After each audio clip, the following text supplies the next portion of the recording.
Behind me is my local NHS hospital, which I and my family rely on to keep healthy and safe. Today we're going to be discussing about how the NHS helps trans people and their experience with gender-affirming care. They help transition the individual's gender identity to a gender that does not match the body they were born with, their sex. This in many cases is due to gender dysphoria, a term that describes a sense of uncertainty due to the feeling of a mismatch between their sex and their gender identity. This is not a mental illness, but can lead to mental illness related issues. Therefore, gender-affirming care is often necessary or needed. This is to keep the mental health of the person good and to prevent depression or impossible extreme events such as suicide eliminated. Gender-affirming care is a term used to encompass a range of strategies to help trans and non-binary people live their life openly and authentically portraying their true selves to make sure their life is healthy and safe. Some examples of strategies to help trans people portray who they want to be can be hormone therapy, gender-affirming surgeries, voice therapy, or mental health support using medication or therapy. This is proof which states that gender-affirming care is considered a medical necessity rather than just for cosmetic reasons. Although this documentary is not about whether trans people should be accepted or morally accepted, it's still important to note that being transgender is valid and a recognised identity. Excessive waiting times is the most significant barrier for transgender people accessing NHS care. In face unacceptably long. The NHS guidelines state that patients should receive a referral to the gender identity clinic within 18 weeks, which for something like a normal surgery would be completely normal. But from their first request, wait times for the first appointment often exceed up to 5 years, all the way up to 7 years before they're even seen. As you may expect, in these potential 7 years, you may experience mental health issues that are worsening the process and making it harder for the NHS to connect. This may also cost the person money if they are paying for a therapy to stay sane, so not much of a free health service. There are also huge backlogs leading to extreme delays in hormone therapy or surgery. These delays mean that many trans people are experiencing worsening gender dysphoria, declining mental health, and an increased risk of self-harm and suicide while waiting for care. Under 18 and over 18 are treated differently for these services, with some companies not helping underneath. And it makes the costs unaffordable, like £50 to £150 a month. And surgery costs ranging from £5,000 to £30,000, forcing funding or loans to need to be taken out. Lack of training knowledge among NHS healthcare provides a large problem in the lack of adequate training.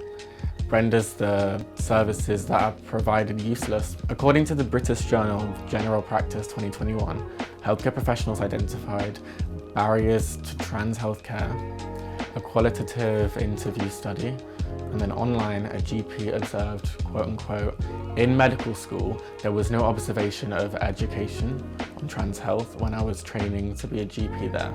My final category is the occasion in which the patients never receive gender-affirming care. This is an unacceptable circumstance in which your treatment may be entirely dismissed by your GP, or you may have given up being on the waiting list for several years. This means a suffering in mental health for no benefit, which links back to the 73% less chance of suicidality, is abolished. This shows there is a likelihood of the patient being depressed, have anxiety, or may get PTSD from this event. Age could also be a limiting factor. From BBC and as said, 2024, BBC News, Life on an NHS Transgender Waiting List. Online, Chrissy Chevisett, 65 from Oxford, said she had resolved that she would probably never given up on a transition and has given up on even joining a list.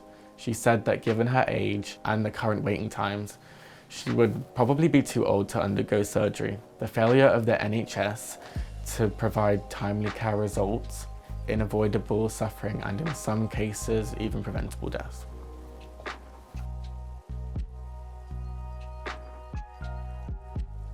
Unfortunately, the theory of how gender-affirming care doesn't transfer into the reality of how it works. While the NHS has a formal structure which is followed, the process is extremely slow and frustrating, with many transgender individuals experiencing extended waiting times of not being seen. When they are eventually seen, there is a lack of knowledgeable healthcare professionals leading to severe mental health consequences. The NHS's reality of how they deal with trans people can be broken down into 7 categories.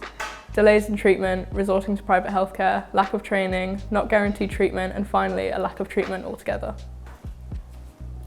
How long did you have to wait between seeking trans-related healthcare? Sorry? How long did it take for you to receive trans-related healthcare? Oh god, well I came out like 7 years ago, and it wasn't until I was 18 that I could actually start looking into stuff, so I've only started doing it recently. The law used to be 16 and then it got bumped up to 18, so I've had to wait about 7 years to actually seek help at all. So with the NHS, were you ever told that you couldn't access any treatment due to the kind of what you're saying? Yeah, not until you're like 18. They changed it a couple of years ago, I think, because of past experiences of people changing their minds and stuff, but that kind of affects the people who are sure from like an earlier age and then want to change stuff but they can't get the help. How did this affect your mental health? Personally, I haven't had much of a hard time with it. I know people who have had a harder time with it, but I've surrounded myself with good people. I've been in a good environment, so it hasn't really affected me too much, but I can understand why it affects other people negatively because they can't get the help that they want. Well, you mentioned that there was a long delay. Did you ever have to chase up kind of the gender clinics? No, I haven't had to yet, no, personally, but it's been about a month since I actually went in to see them, so. Were you ever left unsure if you'll be seen by a specialist? Yeah, but that's from other people's experiences. Personally, I've literally only just started everything, but from what I've heard, other people have had to wait a really long time. Did you ever think of going private to get it quicker? Yeah, but then there's the cost and everything, so. When you were with the NHS, did you ever feel like people weren't fully trained? Yeah, the woman I saw, she was really sweet, bless her, but she just looked like she had no idea what I was talking about. Were there any mistakes, do you think, on that when you went to see her? No, I don't think so. She made sure to double check everything with me. She was really good at it. I just don't think she had the knowledge to fully help me out. Were you taken seriously? Oh yeah, definitely.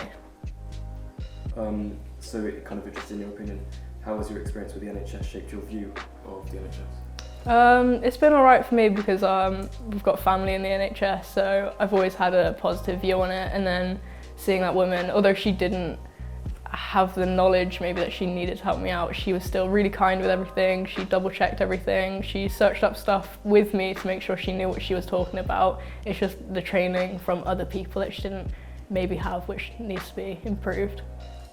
So now we're here with a participant who isn't trans but has had Tier 4 care within the NHS. In theory, the NHS gender affirming care system works by providing help through gender identity clinics, which are meant to offer assessments, hormone therapy and referrals for surgery. This should be able to be accessed through visiting a GP, receive a referral to the gender identity clinic and begin treatment within all the reasonable timeframes. The system that is meant to operate under principles of informed consent, therefore the person must be given all of the information about what the treatment will involve. For example, listing risks of what as well as the benefits. This means the person can decide the pathway they would like to follow. And if they don't want to follow any treatment and is aware of the consequences of the treatment, it does not go ahead. Throughout this process, mental health support should be in place, especially if the time frame is long. There are downsides of not getting this. For example, depression is so important for mental health facilities and that they are in place to prevent any problem from worsening whilst being referred or waiting to receive treatment. How long did you wait between seeking help and actually being treated? The time frame between seeking help and actually being treated was extremely long, and I waited for 5-6 years to actually be treated for my mental health. Were you ever told that you couldn't get any treatment you needed? Yeah, I was told that I wasn't unwell enough to be treated for my eating disorder, and so I was turned down by CAMS and the NHS and hospitals until I got worse. How did this delay affect your mental health?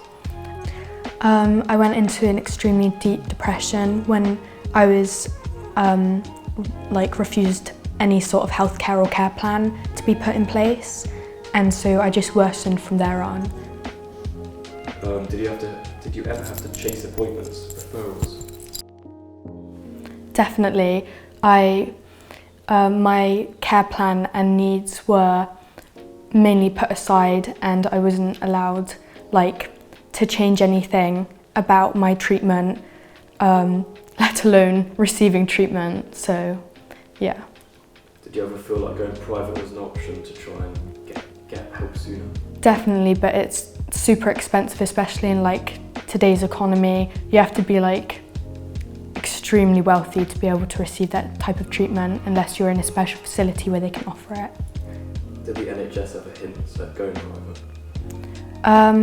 I did in the end go private, but that's because I was detained under a Mental Health Act and I wasn't allowed to leave the unit that I was in, so I didn't have a choice. Whilst you were in the NHS, did you ever feel the staff weren't fully trained?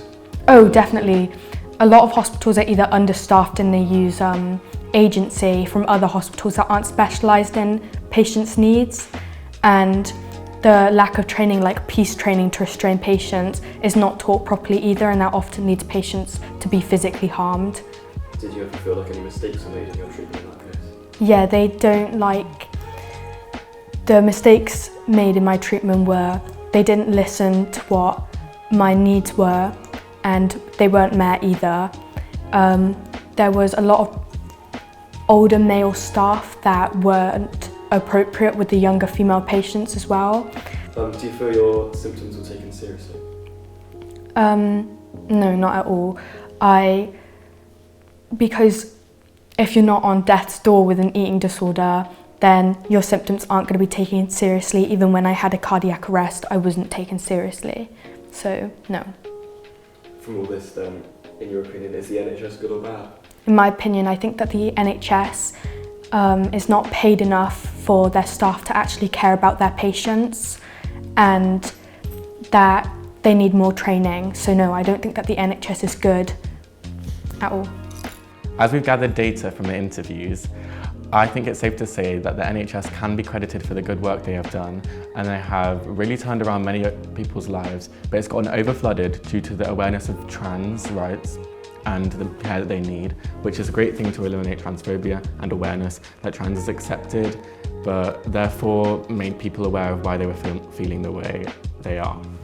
And that there is a free way to get around this feeling. As this is such a modern awareness, I think the education system hasn't adapted to each about these problems, therefore creating a dilemma where your GP doesn't know the answer, leaving the situation unclear. A way to resolve this issue could be having charitable organisations with free DIY kits that's approved by the NHS, as this could be a free workaround which keeps the clinics less busy. This may add unnecessary steps, however, so I understand from the NHS's perspective why they are having a problem with it, as it is a large problem that is hard to find work around, as currently the system is very much flawed, with long waiting times, having to resort to private healthcare, treatment not being guaranteed, and a lack of treatment leaving transgender individuals without the care that they need, forcing people to retreat to private and potentially expensive healthcare, which still do have wait times. So until appropriate actions are made, the NHS will remain having a system that forces transgender individuals to fight for the care they need, and it will not be left behind.